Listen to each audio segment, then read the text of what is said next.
The morning Charlotte Bennett lost everything started the same way every terrible morning in her life had started, with silence. She had been awake since 4, sitting at her father's kitchen table with his ledgers spread out under lamplight, reading the same pages for the 4th time in 3 days, hoping that somewhere in his careful handwriting she would find an explanation that made sense of the disaster closing in around her. She never found it. William Bennett had worked that land for 30 years, had buried her mother on the eastern rise where the wildflowers grew heaviest in June, had raised Charlotte with the quiet, unshakable belief that the Bennett name meant something in Red Canyon. And then he had died in 4 days flat, a fever nobody saw coming, and left behind a debt Charlotte hadn't known existed until the bank came calling. She had done everything a woman in her position could do. She had gone to Gerald Marsh, who managed Caldwell's money and spoke to her with the practiced gentleness of a man who had already decided how the conversation would end. She had gone to Caldwell himself, sat in his parlor and let him call her by her first name like they were old friends, watched him offer her tea with one hand while he took her family's future with the other. She had written to the Territorial Land Office and gotten a form letter back. She had written to the county judge, who played cards with Caldwell every Friday night, and gotten 3 sentences of regret. Lawyers wouldn't take the case. Neighbors who had known her since she was a girl crossed the street rather than be seen talking to her. Nobody wanted Caldwell's attention turning their way, and Charlotte understood that, even as it hollowed something out inside her. So on that Tuesday morning in July, with the whole town gathered to watch her family's land get auctioned off to settle a debt she still didn't understand, she stood at the edge of the crowd completely alone, wearing a dress she'd pressed the night before because she'd decided that whatever happened today, she would not look like a woman who had already given up. When Caldwell opened the proceedings and reached for the gavel, something in Charlotte broke loose before she could stop it. She heard her own voice cut across the square, demanding to see the original note, and she watched Caldwell's easy public smile falter for just a second, replaced by something colder. She walked straight through the crowd toward him, close enough to see the fine stitching on his expensive coat, and asked him, in front of every rancher, shopkeeper, and gossiping neighbor in Red Canyon, to justify what he was about to do to her family.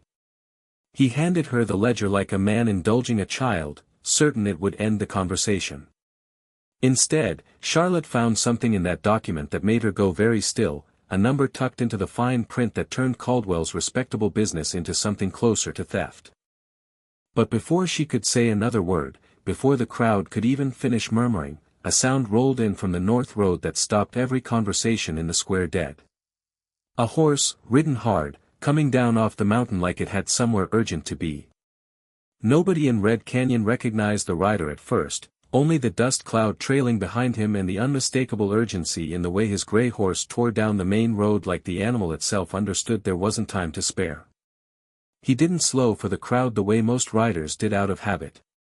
He pulled up 20 feet short, and the horse stopped so completely it looked carved from stone, and the man swung down before it had even finished its final step.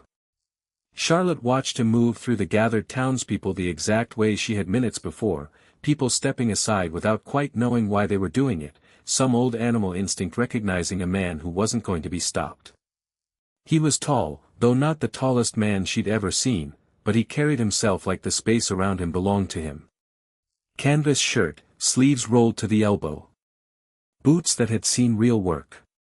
A hat that had been fine once and was now simply honest. Dark hair, a short beard, and eyes some shade between gray and blue that Charlotte couldn't quite name and found she didn't need to. He stopped beside her, not in front of her, beside her, like he already understood where he belonged in this. Caldwell's expression shifted the moment he saw him, something moving behind his eyes that wasn't quite fear but lived in the same family as fear. "Caleb Whitmore," he said, and there was an edge underneath the familiarity, the tone of a man greeting someone he'd hoped never to see again. Caleb answered him evenly, unhurried, the voice of someone who spent more time talking to horses and sky than to people and had grown to prefer it that way.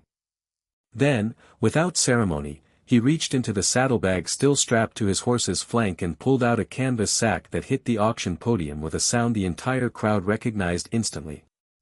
Gold has a particular weight when it lands on wood, and everyone in that square had heard it before, at cattle sales, at land deals, at moments when fortunes changed hands.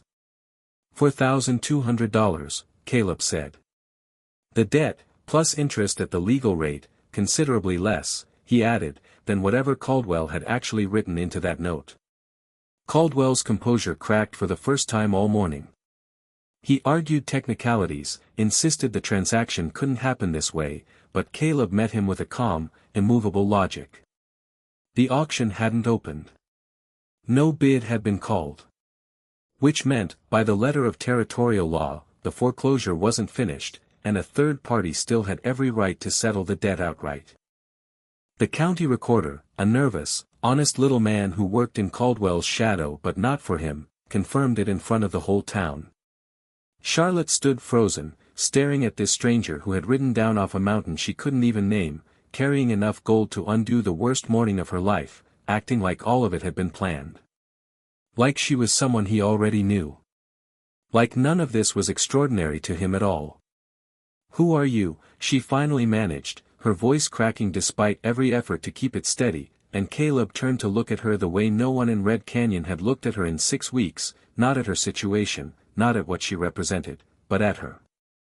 Caleb Whitmore touched the brim of his hat, and the gesture was so plain, so free of performance, that it struck Charlotte harder than anything he'd said so far. He told her his name, told her he ran a small operation 12 miles up on the north slope, spoke like a man laying out simple facts rather than making any kind of claim on her attention. Charlotte asked him why a stranger would ride down off a mountain with a bag of gold to save a woman he'd never met, and Caleb went quiet for a moment, the kind of quiet that told her he was deciding how much truth she could carry standing in the middle of a crowded town square. "Your father asked me to look out for you," he finally said. "If things went wrong." The words hit Charlotte with the full weight of 6 weeks of unanswered questions, every night she'd spent at that kitchen table trying to understand what her father had been thinking when he took out that loan, why he'd never explained it, why he'd let her walk into Caldwell's parlor and this auction completely blind. Something shifted in her chest, not quite grief, she had already moved through the sharpest edges of that, but something standing right beside it, the particular ache of learning that someone had spent his last months quietly trying to protect her, in ways she hadn't understood until it was almost too late to be grateful for them. She didn't cry. She lifted her chin instead, some old instinct refusing to let this stranger, or this town, or Richard Caldwell see her break, even now, even with relief flooding through her. "I didn't ask for help," she told him, and there was pride in it, and something rawer underneath the pride. "No, ma'am," Caleb answered. "Your father did. And I gave him my word." Behind them, Caldwell hadn't moved from the podium, watching the exchange with the stillness of a man recalculating everything he thought he understood about the morning. "You're making an enemy today, Whitmore," he said, low and deliberate. Caleb turned to him with an expression Charlotte would find herself thinking about for a long time afterward, not anger, not contempt, something quieter and somehow far more dangerous than either. "Mr. Caldwell," he said, "I live 12 miles up a mountain. I don't come down here much. But when I do, I tend to notice the shape of things."